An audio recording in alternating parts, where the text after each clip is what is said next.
Te doy la bienvenida al nivel básico de impuestos personales. En este curso te vas a enfocar y vamos a desarrollar los 5 factores principales de la declaración de un individuo dentro de la 1040.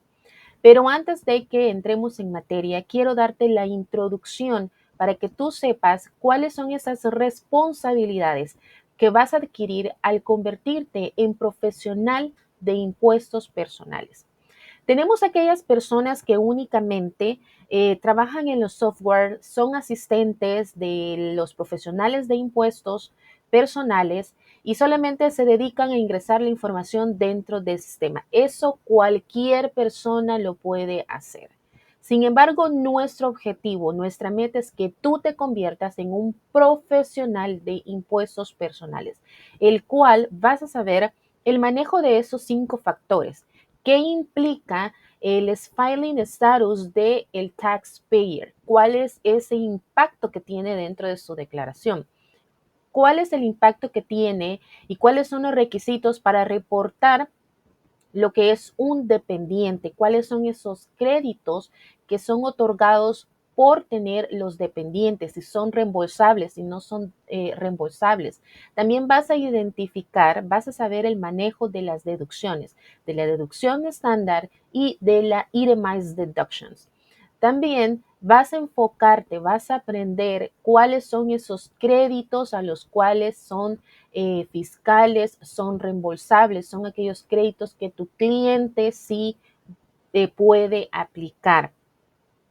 Vas a identificar de igual manera cuál es esa proyección que tu cliente debe de tener para presentar la declaración personal. Vamos a entender todos estos factores durante el curso, pero quiero darte una introducción para que tú comprendas cuál es esa responsabilidad y cómo desde cero puedes partir para convertirte en un profesional. Debes de conocer la ley, debes de saber qué es lo que la ley implica, cuál es ese manejo que debe de implementar un profesional dentro de la declaración. Y para ello, vamos a iniciar con esta introducción. Un profesional de impuestos personales es aquella persona que debe de interpretar, debe de saber cómo manejar esos 5 factores, debe de saber leer una declaración, una 1040, ya que hay muchas personas que solamente ingresan la información, pero no analizan y no saben de igual manera explicarle a su cliente cuál es el efecto que ha tenido por la información que se ha ingresado dentro de la declaración. Solamente saben ingresarla y si tiene su cliente un refund o si tiene taxes pendientes por pagar y que le firmen la declaración. Sin embargo, es muy importante que cuando nos convertimos en profesionales de impuestos personales, sepamos todo el impacto que estamos ejerciendo dentro de la declaración de un cliente. De igual manera, tenemos que saber cómo manejarlo, ya que dependiendo de cómo nosotros trabajemos, cómo tú trabajes dentro de la declaración de un cliente, vas a afectar o vas a beneficiar al cliente y todo lo tienes que hacer bajo la ley, no queriendo ingresar información que no es relevante al cliente, que no es admitida por el IRS, sino que debe de ser una declaración limpia con información correcta.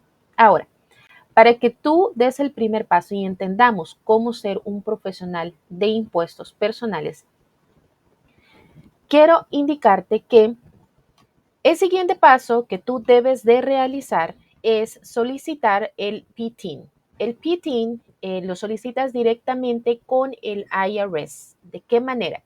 Vas a ingresar o vas a crear un usuario, un perfil dentro del IRS y en la sección de acá de la clase vas a seleccionar en los recursos, ahí hemos dejado el link para que puedas acceder y puedas crear tu usuario. Desde ahí vas a crear tu usuario con tu correo electrónico, con un password que tú vas a crear y vas a proceder a solicitar el PTIN. ¿Qué es lo que vas a necesitar ingresar? Es requerido presentar un social. La persona que lo va a requerir, que lo va a solicitar, debe de tener un social y debe de estar sin antecedentes de fraude fiscales. Quiere decir, ninguna penalidad, ninguna deuda con el gobierno, con el IRS, ni ninguna felony que debe de tener dentro de Estados Unidos. Este es un requisito.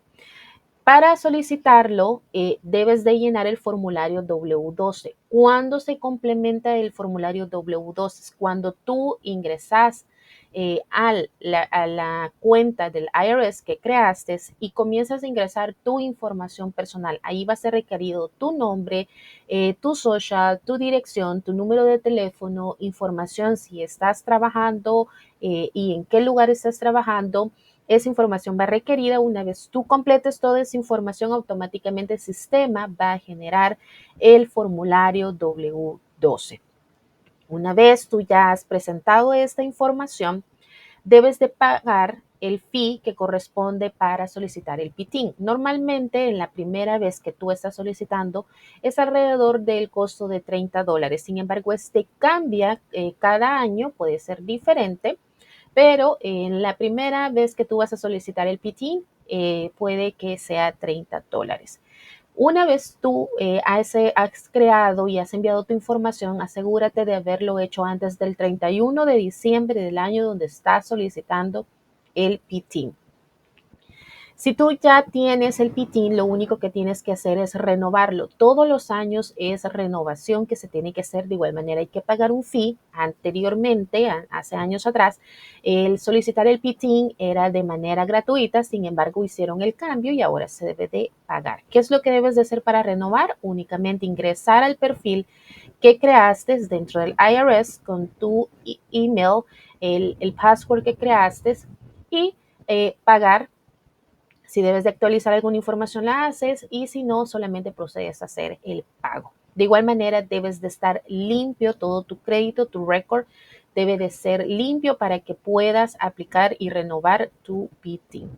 Aquellas personas que no tienen un social, que no tienen un estatus dentro de Estados Unidos, no pueden aplicar al PTIN. Es muy necesario que puedas tener un social. El IRS, que es algo irónico, pero el IRS también otorga que personas extranjeras puedan aplicar al PTIN. Quiere decir que si tú no vives, si tú no resides, si el gobierno sabe que que estás viviendo fuera de Estados Unidos, puede aplicar una persona extranjera por el PTIN, que necesita un ID, el pasaporte o el certificado de nacimiento. Debes de tenerlo, que sea vigente y debes de traducirlo al inglés. Y esta traducción y este documento debe de ser notariado. Solo tienes que dar a un notario para que pueda él dar el sello, su firma, y lo adjuntas con la documentación que estás enviándole al IRS y lo vas a enviar todo de manera electrónica, todo desde el perfil que aperturaste para solicitar el PTIN. De esa manera es como vas a solicitarlo. Recuerda, debes de tener un social, debes de estar limpio en tu crédito, en tu récord con el IRS, tu declaración debe estar al día, sin ninguna penalidad, sin ninguna deuda con el IRS. No debes de tener nada, ningún tema legal que debas de tener en el año. Todo tu récord debe de estar limpio. Y si eres una persona extranjera, de igual manera puedes solicitarlo, pero de igual aplica que no debes de tener ninguna fraude ni ninguna complejidad legal con Estados Unidos para poder aplicar al PTIN dentro del territorio. Pero cuando tú ya tienes un PTIN y ya tuviste tu primera temporada, debes de tomar la certificación de educación continua, el Education, y de esa manera puedes tú retomar y retroalimentar los cambios que el IRS ha hecho dentro de la ley todos los años. Esto puede suceder todos los años. Las certificaciones, estos son adicional. Tú adquieres el PTIN, una vez tú adquieres el PTIN, hay diferentes certificaciones que puedes adquirir. Recordemos que el PTIN es únicamente para que el IRS te otorga a ti la autorización de ser un preparador de impuestos. Quiere decir que puedes trabajar en los impuestos personales. Pero además de eso, existen las certificaciones como el Enroll Agent, CPAs o abogados tributarios. La mayor certificación que puedes adquirir es como Enroll Agent, que quiere decir que es una persona que está autorizada por el IRS para ser representante legal en cualquier auditoría, en cualquier juicio o algo que se presente por la tributación referente a los impuestos. Ahora bien, ¿cuál es un requisito? Y es algo que no solamente vamos a manejarlo para ser un profesional, sino también para la ética. Dentro de la ética y el profesionalismo que tenemos que manejar es la privacidad y la seguridad. Debemos hacer el cumplimiento legal. Quiere decir que no es que estamos trabajando únicamente con el objetivo de beneficiar al cliente, de colocar información que no es relevante, que no corresponde al cliente, inventar información, eso va contra la ley. Por lo cual hay muchas personas que para el taxpayer lo que implica es que deben de pagar multas por colocar información que no es correcta, por presentar información que no es correcta, y para el profesional de impuestos, lo que implica es que no solamente puede pagar penalidades, sino también que puede ir a la cárcel. Entonces debemos de tener mucho cuidado de la manera en que vamos a trabajar dentro de los impuestos.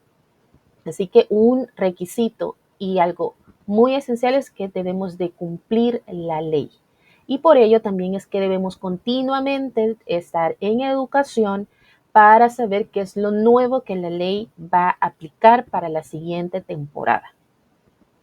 La confidencialidad es algo muy importante. ¿Por qué razón? Porque vamos a estar trabajando con información como por ejemplo el social de esta persona.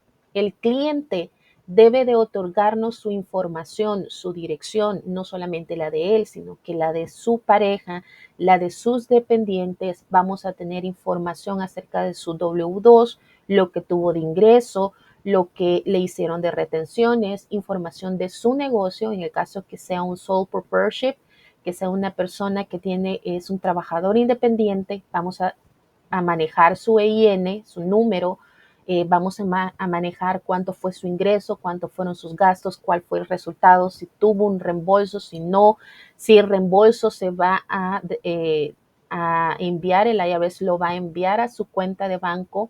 Entonces, toda esta información es muy confidencial, por eso debemos de también manejar una base de datos, Si lo vamos a manejar en la nube, debe de estar con una fortaleza, me refiero a que tengamos un manejo de ciberseguridad para poder respaldar, resguardar esta documentación y esta información que nos van a entregar los clientes. No solamente debemos de tenerla, que cualquier persona pueda tener acceso a ella, sino que la vamos a resguardar y la vamos a cuidar.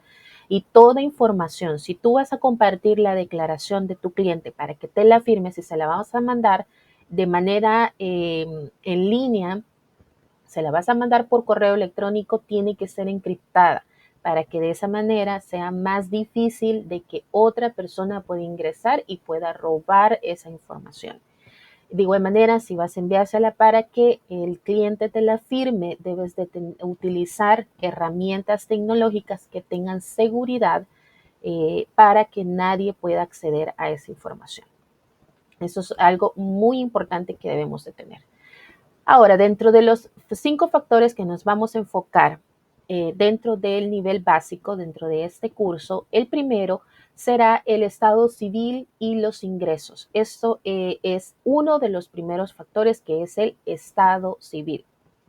Vamos a identificar esos 5 estados. Por ejemplo, tenemos el single, que es el soltero, el married filing jointly, que es el casado reportando en conjunto, married filing separately, que es casado reportando casado pero separado. Vamos a reportar el head of household, que es el jefe de familia, y el widow, cuando corresponde a las personas viudas. Estos son 5 estados civiles, los cuales cada uno de ellos, dependiendo de la selección, vamos a ver si mi taxpayer, si mi cliente aplica y a cuál debe de aplicar, cuál es el que le corresponde. No solamente porque le benefician, sino que es así como debe de reportarlo. De igual manera, vamos a identificar los ingresos. Todos los ingresos que tiene, de dónde provienen, esto lo vamos a identificar y vamos a saber cuál es el manejo que debemos aplicar acerca de los ingresos. Hay ingresos que son referentes a su empleo, ¿ya? Pero hay ingresos que pueden provenir de otros métodos de ingreso. Por ejemplo, si esta persona ha invertido dinero en una empresa o ha depositado dinero a plazos, él va a recibir una 1099 dividend si ha hecho una inversión. Si recibe intereses ganados por un dinero que ha dejado a plazos, va a recibir una 1099 interest. Puede recibir también una 1099 NEC cuando esta persona es un trabajador independiente y debe reportarlo en un Schedule C. Todos estos factores los vamos a englobar dentro de lo que es este nivel básico. Los dependientes es otro nivel. Estamos en otro factor, el factor número 3, los dependientes. ¿Cuándo un dependiente y cuáles son esos requisitos para que ese dependiente yo lo pueda declarar dentro de la declaración del cliente? Por ejemplo, uno de los requisitos es la relación que tiene con el taxpayer, la edad que tiene para ver si cumple con este requisito y lo puedo reportar como dependiente, la residencia, el apoyo económico que ha tenido, cuánto tiempo ha vivido con el taxpayer, y estos son factores muy importantes para seleccionar y determinar un dependiente calificado. Y vamos a determinar y vamos a profundizar dentro de los beneficios, como los créditos fiscales, que significan muchísimo, son muy significativos dentro de la declaración. ¿Cuál es ese impacto? Si es un crédito al cual se puede aplicar, si es reembolsable, si no es reembolsable. Las deducciones. Vamos a aplicar acerca de las Standard Deduction, el cual es un techo que el IRS, y aquí es donde vamos a ver cuál es ese efecto que tiene desde el filing status, desde el reporte del estado civil del taxpayer y cómo afecta dentro de la deducción. Quiere decir que dependiendo del estado civil que se seleccione, así va a ser el monto del standard deduction que aplica para este taxpayer. Cada monto, cada standard deduction, dependiendo del estatus civil, se le otorga un monto. El standard deduction de un soltero es muy diferente a un casado. reportando en conjunto a un casado, reportando soltero, a un jefe de familia y a un viudo. Por lo cual cada uno es aquí donde vemos cada uno de estos estados civiles que afecta dentro del standard deduction, dentro de las deducciones. Y vamos a identificar la itemized deduction, que es la otra opción que brinda el IRS. ¿Cuándo puedo seleccionar y cuándo me beneficia o cuándo le beneficia al taxpayer? ¿Qué deducción utilizar? Los créditos fiscales, también ese es otro factor, el cual vamos a identificar y determinar cuáles son esos créditos que aplica el taxpayer. La optimización para reducir los impuestos adeudados aparte de los créditos fiscales.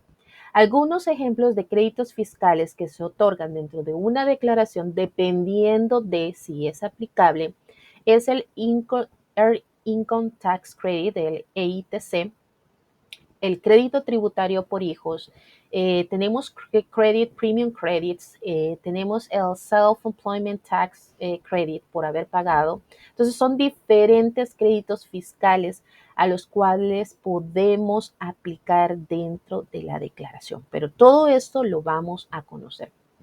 Es por esto que es muy importante que sepamos desde el punto cero que estoy partiendo para ser un profesional dentro de los impuestos personales y cómo llevar ese camino, porque no únicamente es aprender a llenar un formulario, sino es saber el impacto que estamos haciendo dentro de la declaración, ya sea que estoy trabajando en mi declaración o en la declaración de alguien más, la responsabilidad que se tiene de trabajar y de reportar los impuestos de un individuo, cuáles son esos efectos, y además de esto vas a aprender a hacer la lectura correcta de la declaración.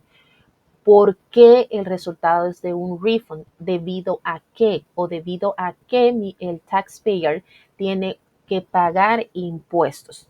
Toda esta información es muy importante que la sepas manejar dentro de los impuestos personales.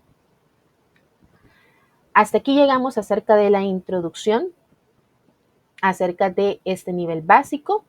Si tienes preguntas, puedes realizarlas dentro de WhatsApp. Recuerda hacerlas dentro de WhatsApp en la línea de privado. Ahí nos puedes dejar tus preguntas y el equipo va a contestar tus preguntas.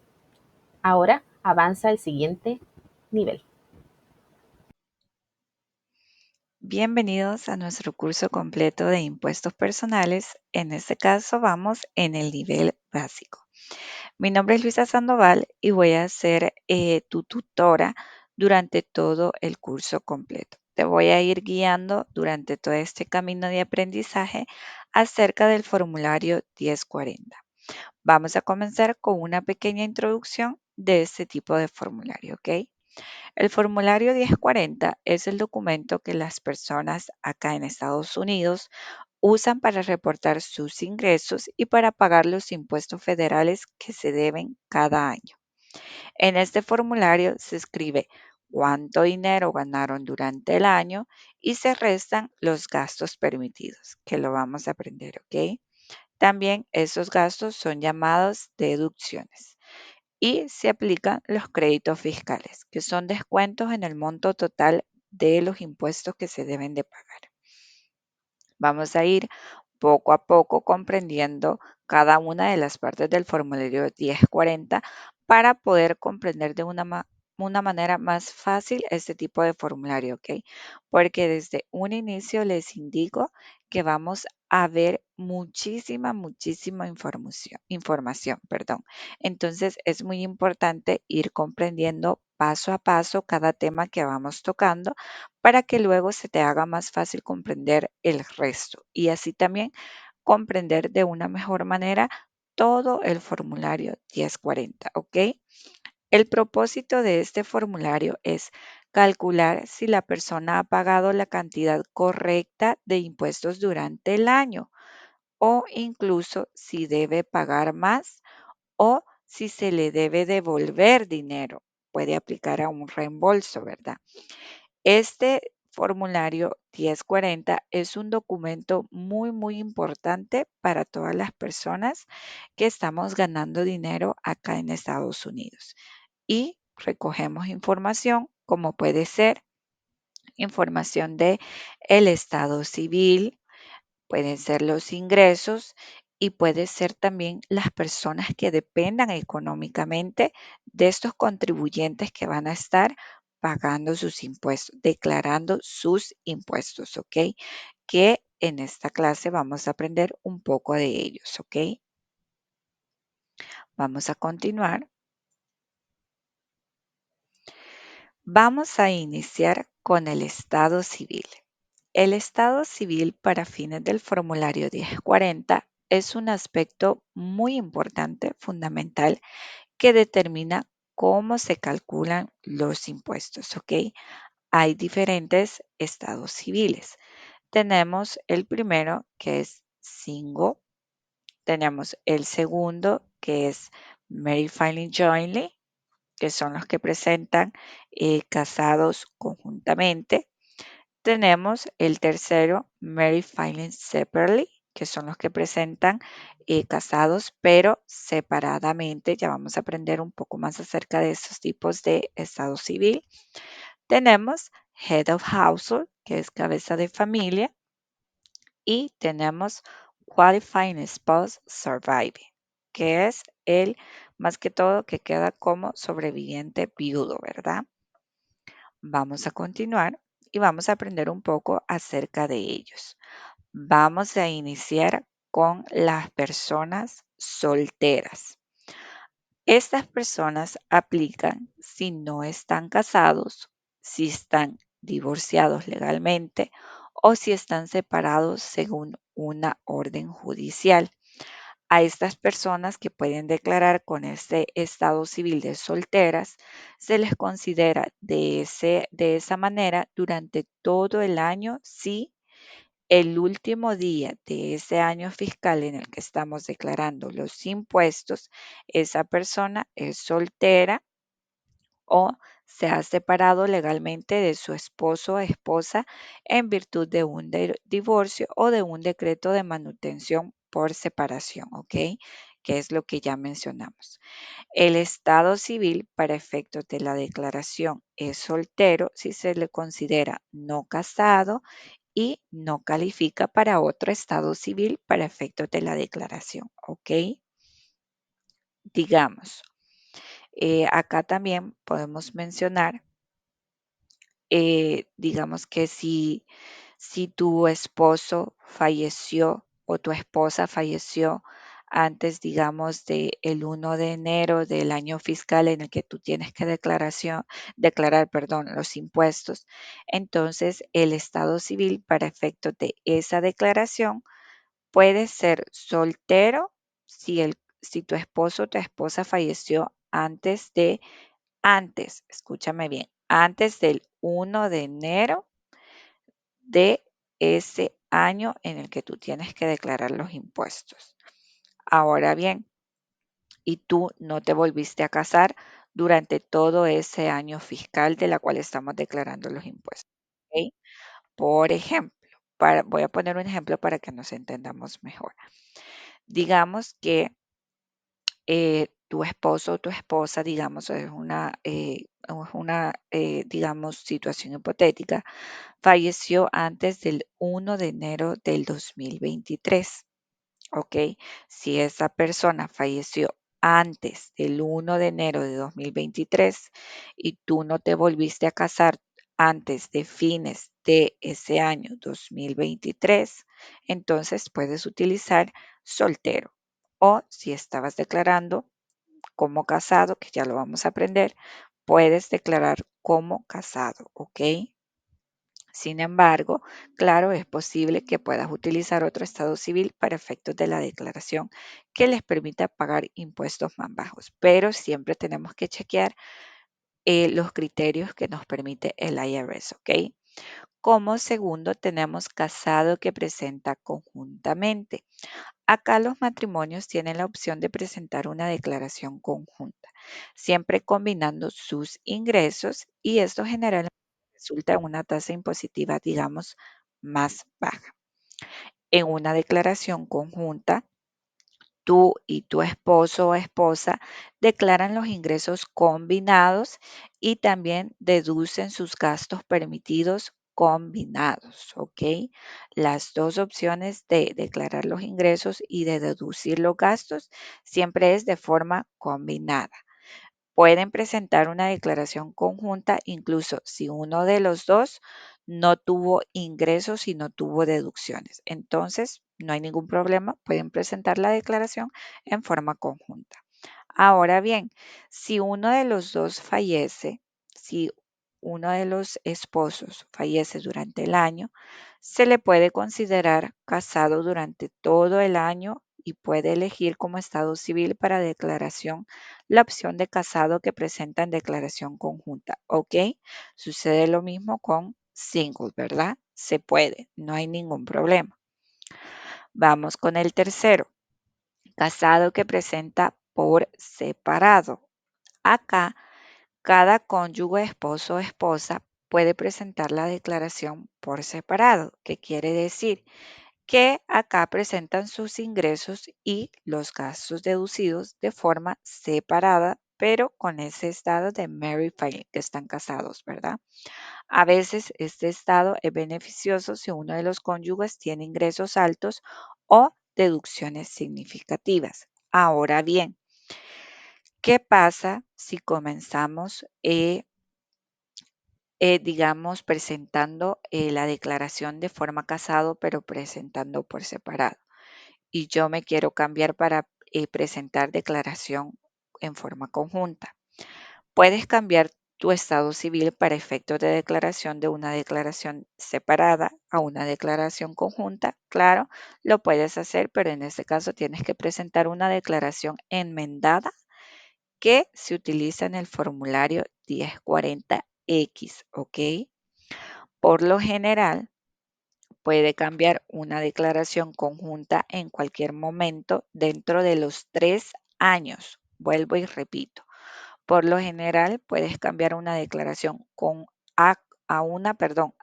puede cambiar a una declaración conjunta en cualquier momento dentro de los 3 años a partir de la fecha de vencimiento de la declaración o declaraciones por separado. Esto no incluye extensión, ¿ok? Una declaración por separado incluye una declaración presentada por ti y por tu esposo o esposa que declara como casado que presenta una declaración por separado.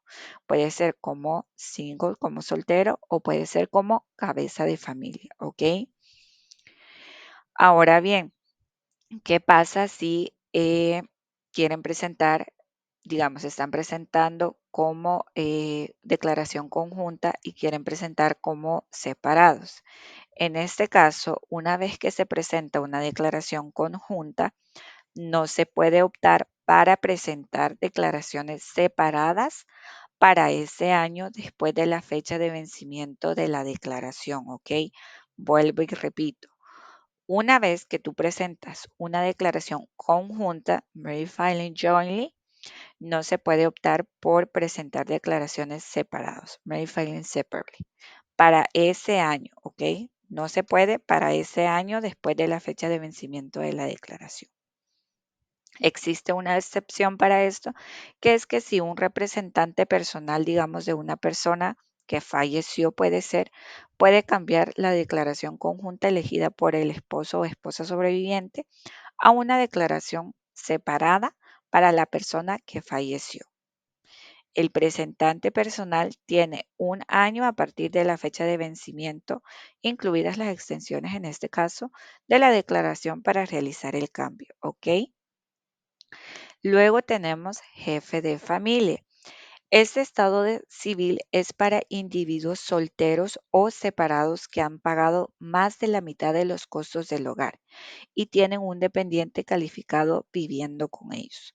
Puede ofrecer tasas impositivas más bajas y una mayor deducción estándar, ¿ok?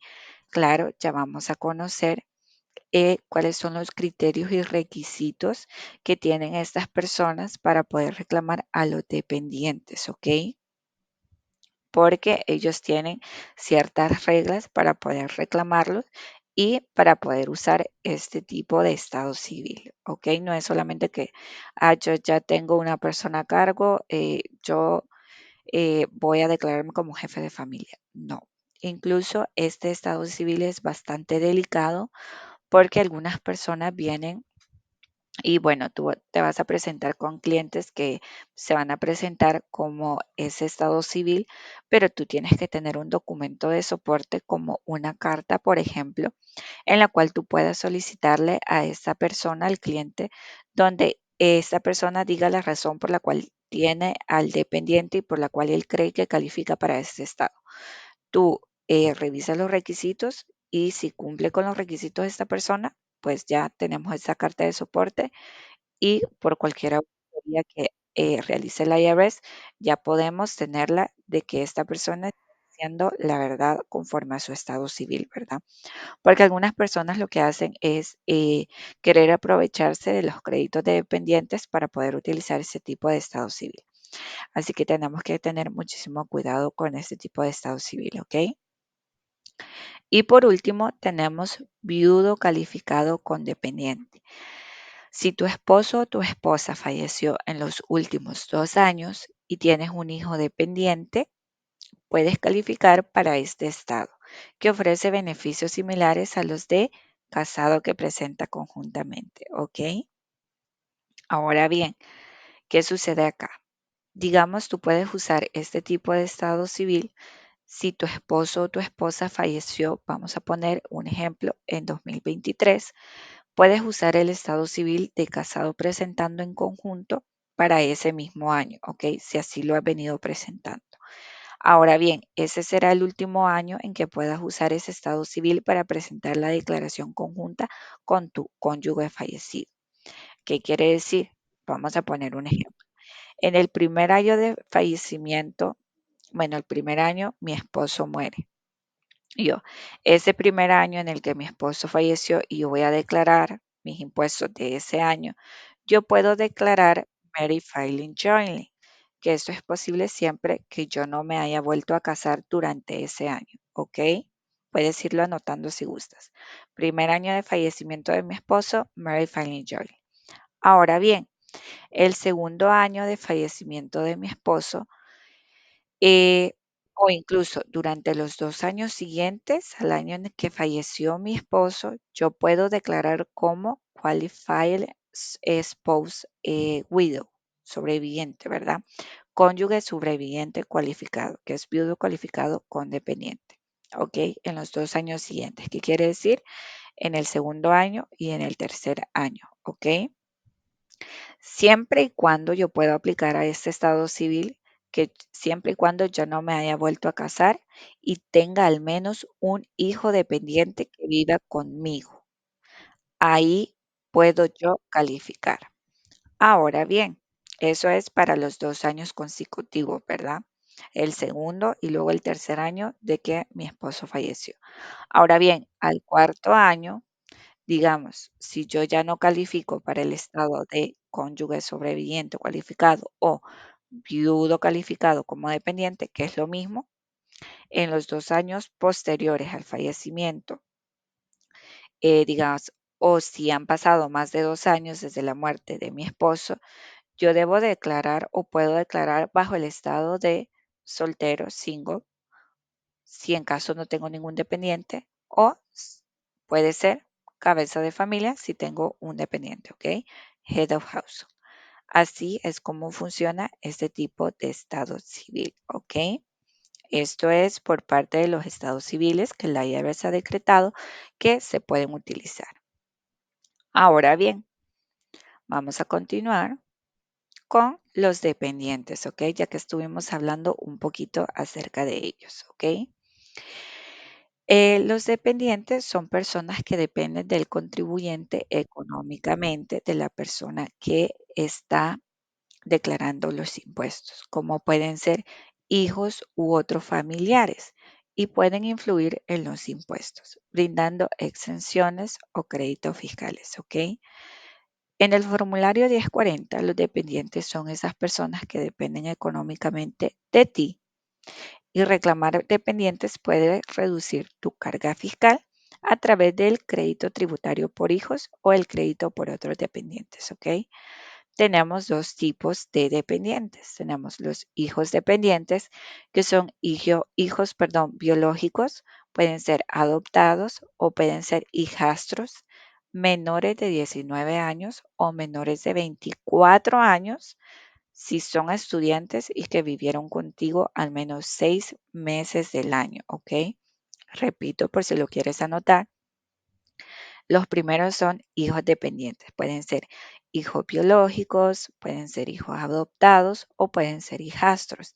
Estos tienen que ser menores de 19 años o menores de 24 años si son full students, si son estudiantes de tiempo completo. Y ellos tuvieron que vivir contigo al menos 6 meses del año, ¿ok? Ahora, otros dependientes, acá ya podemos incluir padres, abuelos, hermanos u otros familiares siempre y cuando proveas tú más de la mitad de su sustento y siempre y cuando ellos cumplan con los requisitos de residencia, requisitos de ingresos y de parentesco establecidos por el IRS, ¿ok? Vuelvo y repito, en otros dependientes ya podemos incluir padres, podemos incluir abuelos, podemos incluir hermanos u otros familiares, siempre y cuando tú proveas más de la mitad de su sustento y estos cumplan con los requisitos de residencia, con los de ingreso, que su ingreso no tiene que ser mayor a un ingreso estándar que la IRS ha colocado y el parentesco establecido también por el IRS, ¿verdad? Que ya los mencionamos algunos de ellos. Esto es por parte de los dependientes. Ahora bien, ¿cuáles beneficios podemos obtener por parte de reclamar los dependientes? ¿Ok? El reclamar a los dependientes te permite acceder a varios beneficios fiscales, como puede ser el crédito tributario por hijos, con el cual puedes tener hasta $2,000 por cada hijo menor de 17 años, o puede ser el crédito para otros dependientes, ¿ok? Que pueden ser hasta $500 para dependientes que no califican para el crédito tributario por hijos, ¿ok? Vuelvo y repito, puede aplicar para el crédito tributario por hijos, que se puede tener hasta 2,000 por cada hijo menor de 17 años, $2,000, o por el crédito para otros dependientes, hasta $500 para dependientes que no califican para el crédito tributario por hijos, ¿ok? Que estos créditos los aprendemos más adelante, más a detalle, ¿ok? Luego tenemos un test que es para dependientes calificados en el formulario 1040, para determinar si una persona puede ser reclamada como dependiente en la declaración de impuestos en el formulario 1040.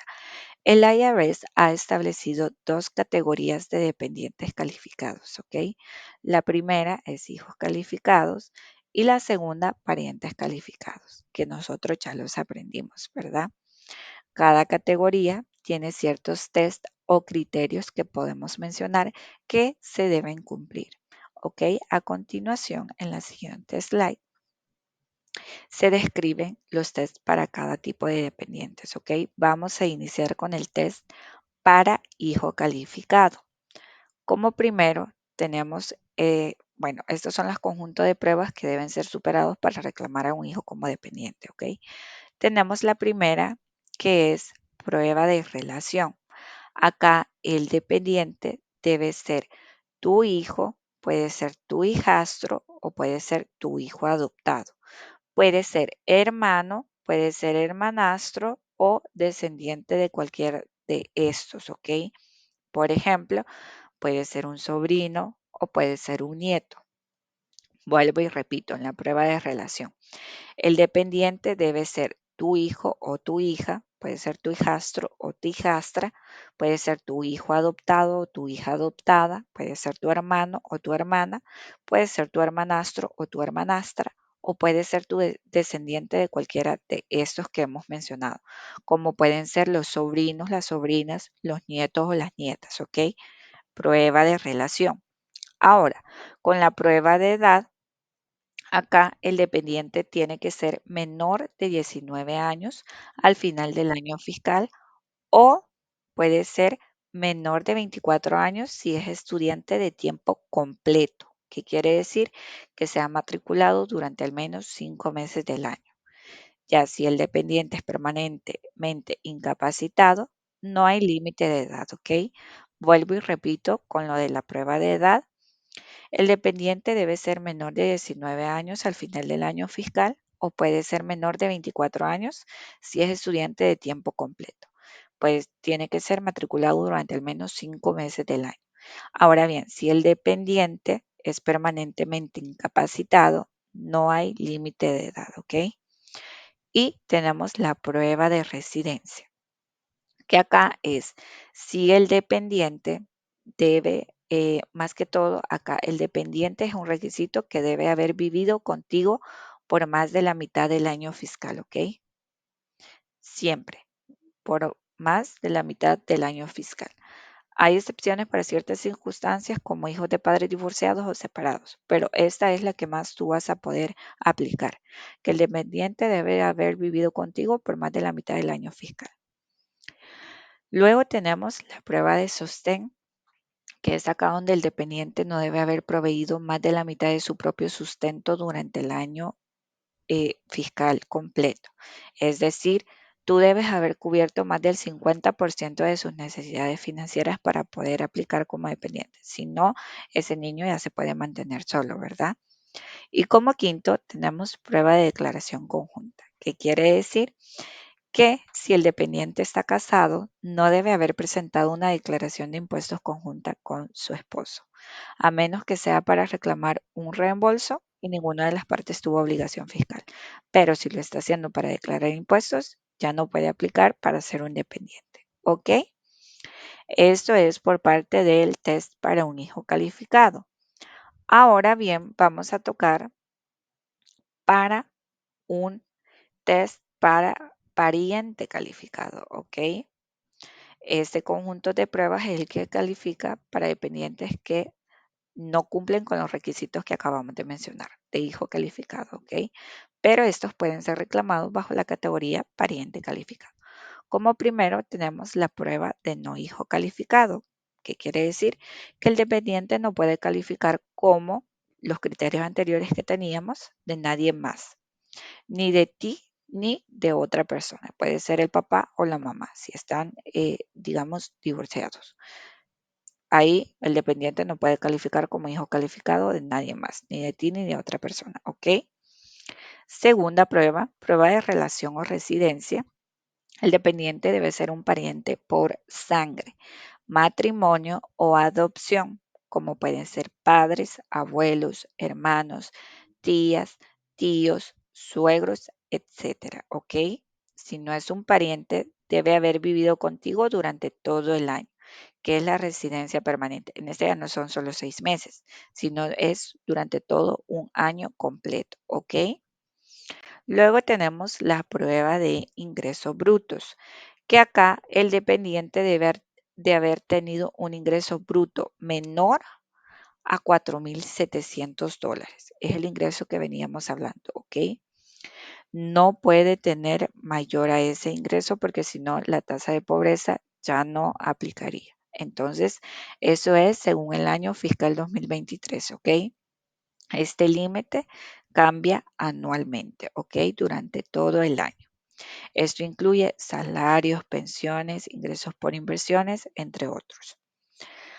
Luego tenemos la prueba de sostén, que debe haber proveído más de la mitad tú del sustento del dependiente durante el año fiscal, durante todo el año.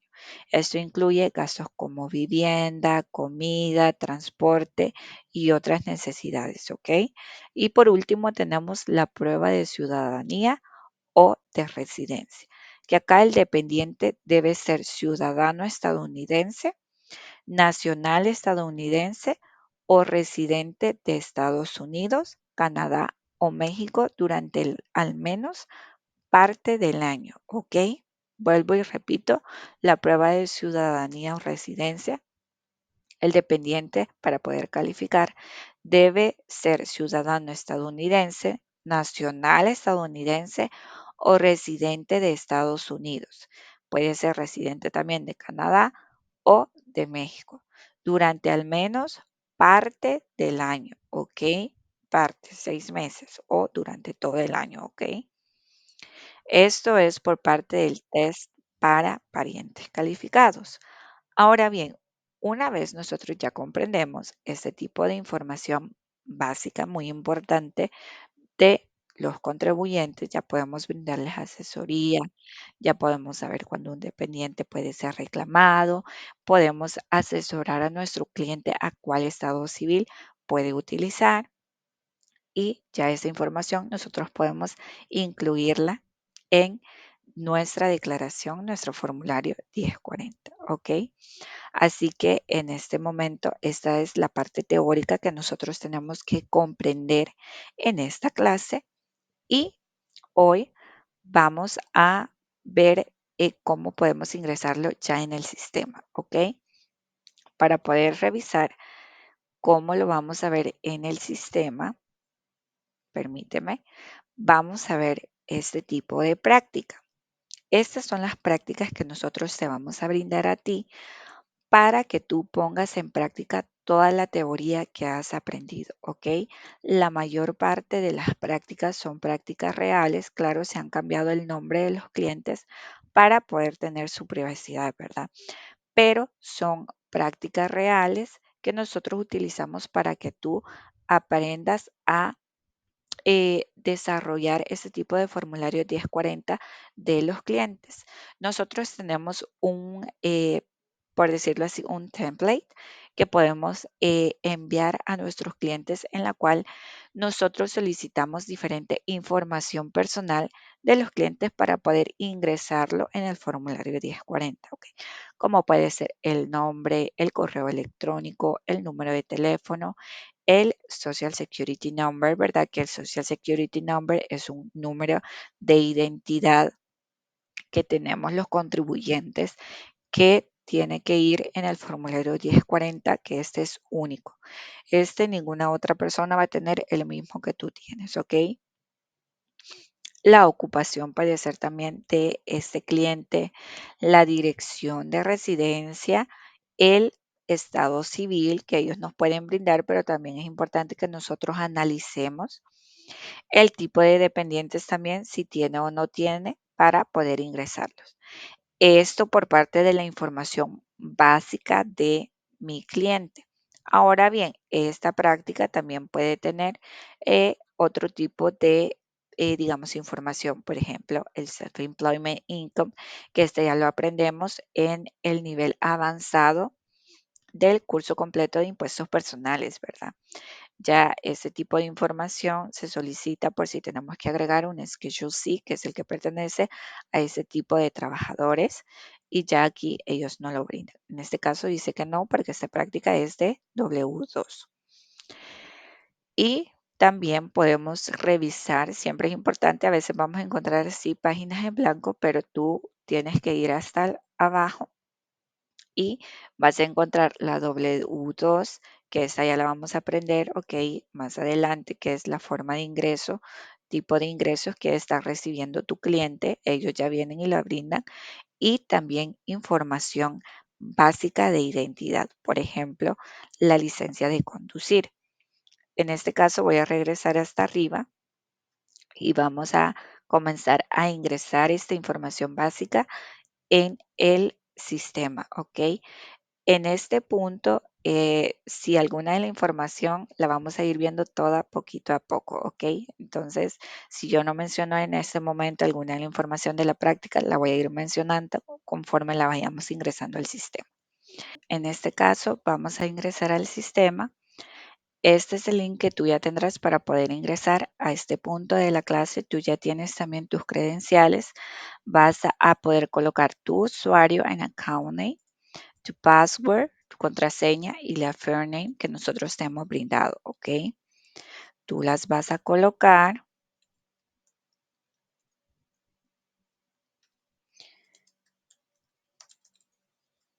Ahí están y le vamos a dar en login. Es muy importante que tú guardes esas credenciales porque recuerda que Durante toda la semana de prácticas, tú vas a estar desarrollando las prácticas que hemos brindado dentro del sistema, ¿verdad? Luego nos aparece este pequeño test que es para saber si eres un robot o no. También lo tenemos que realizar para poder avanzar. Algunas veces te lo solicita y otras veces no. Uy, no me dejó entrar. Vamos a ver otra vez.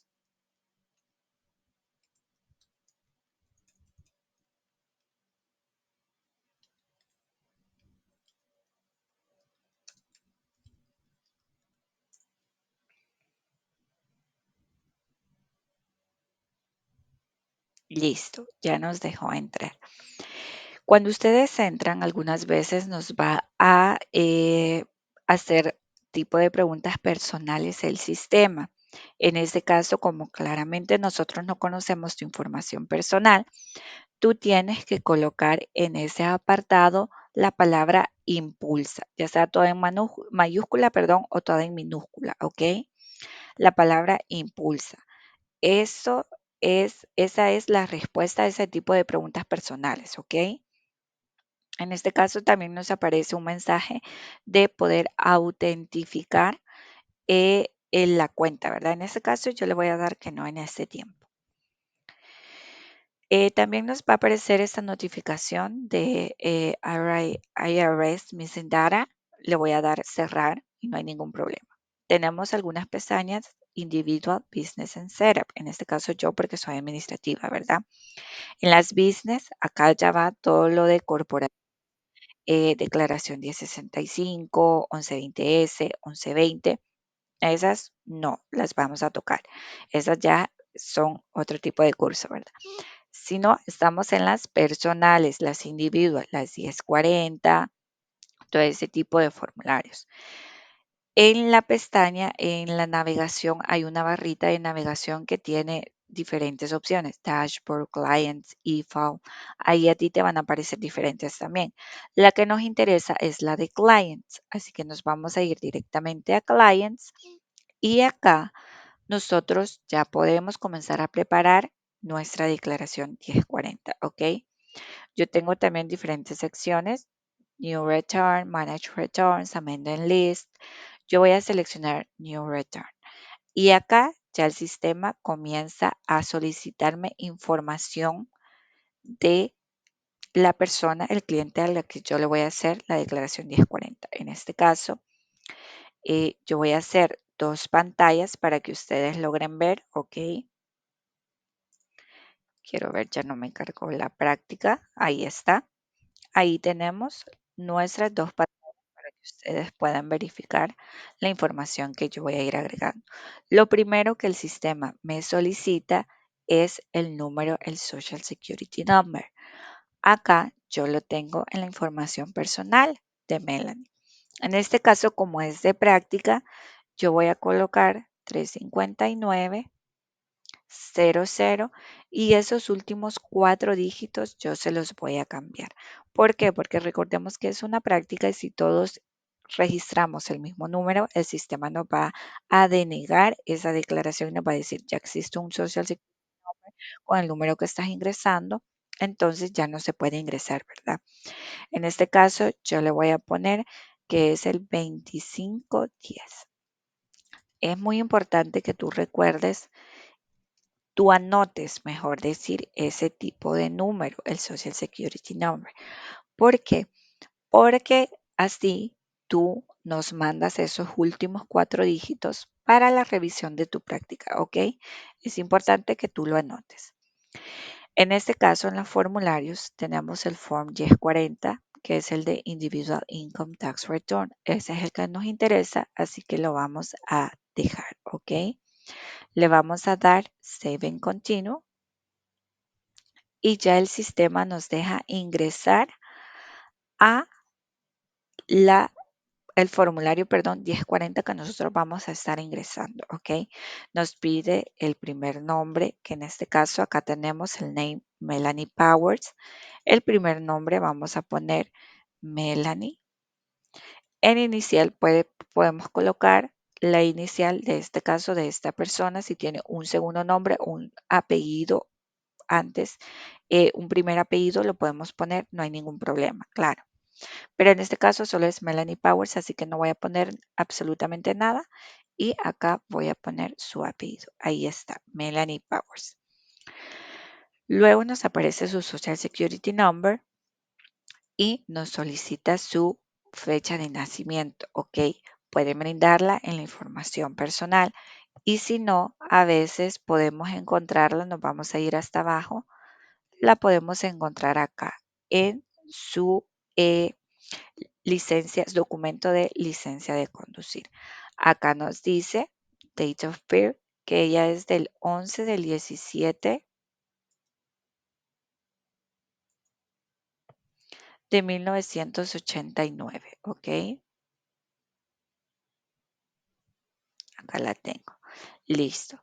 Ahora, su ocupación, voy a regresar arriba a mi práctica. Dice que la ocupación de Melanie Powers es retail. La vamos a colocar. Listo. Y ya tenemos la información básica de Melanie Powers.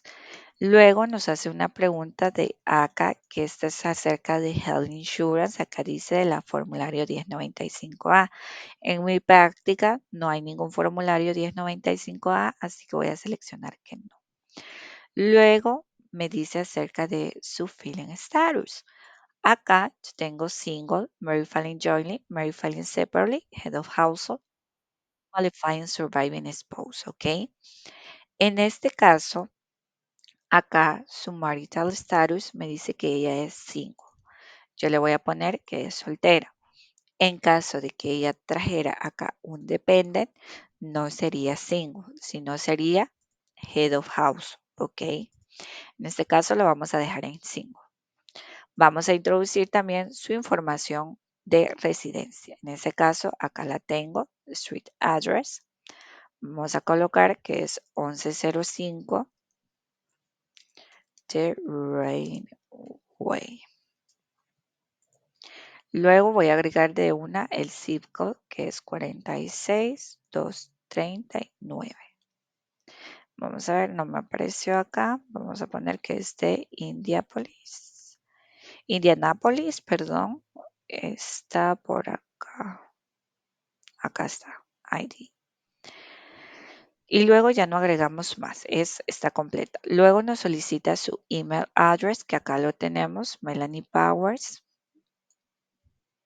Lo colocamos, ahí está, y su número de teléfono, que es el 815-555-1814.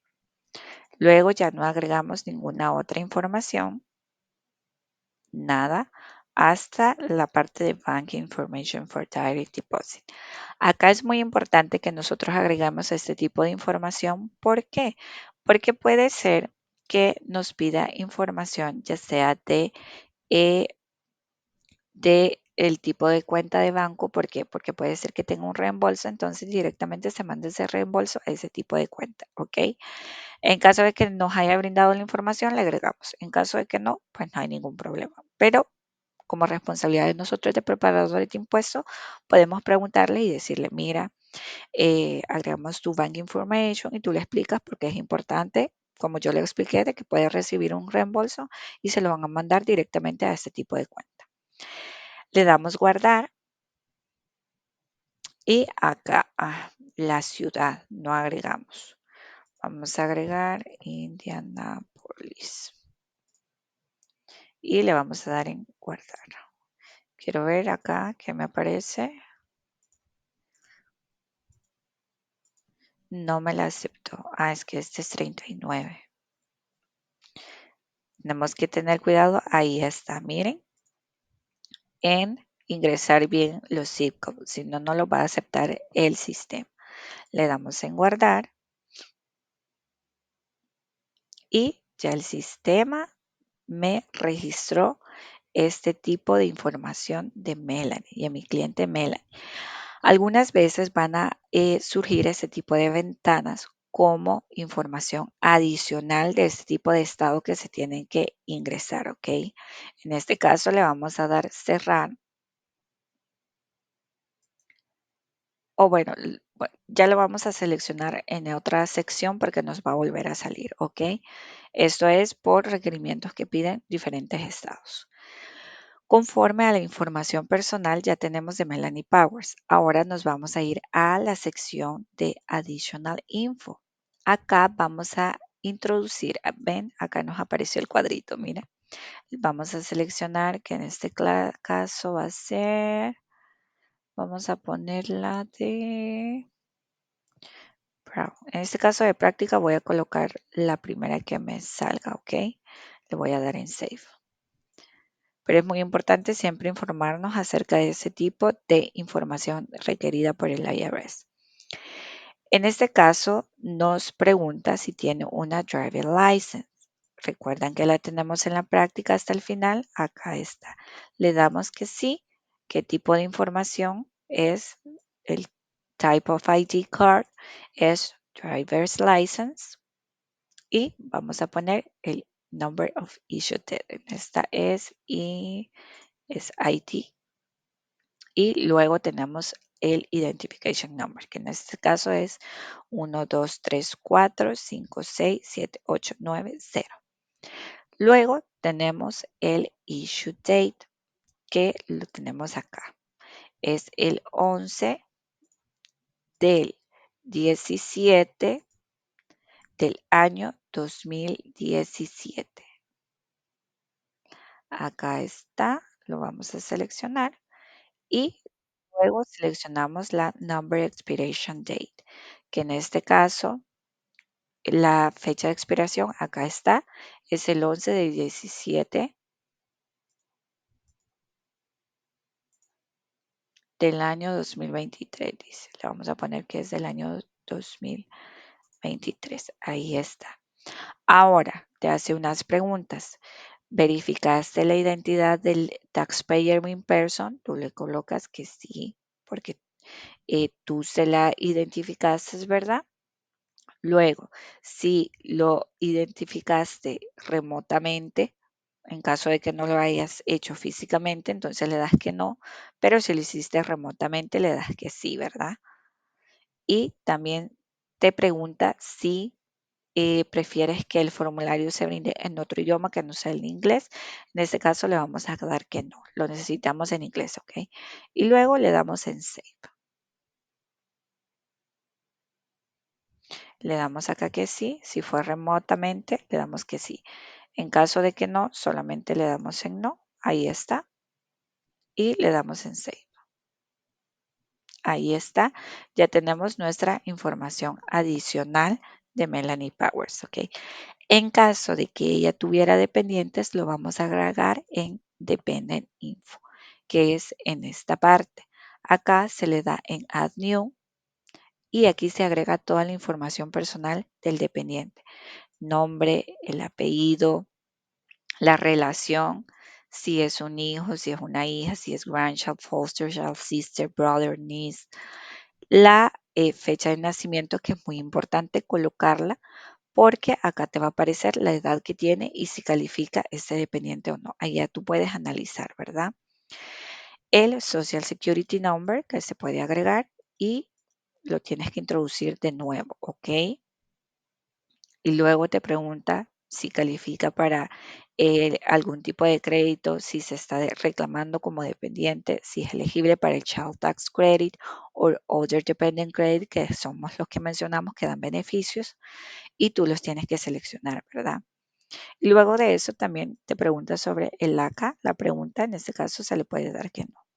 Esto es por dependientes. Incluso, aunque esta práctica no lo trae, en las clases siguientes, futuras, vamos a ver ya con información cómo agregarlo, ¿ok? En este caso le vamos a dar cancel y esto es por todo del estado civil, que ya lo agregamos, lo aprendimos a agregar, información general de nuestra clienta. Y es todo también acerca de los dependientes, de cómo nosotros tenemos que agregarlos dentro de acá, dentro del sistema, ¿verdad?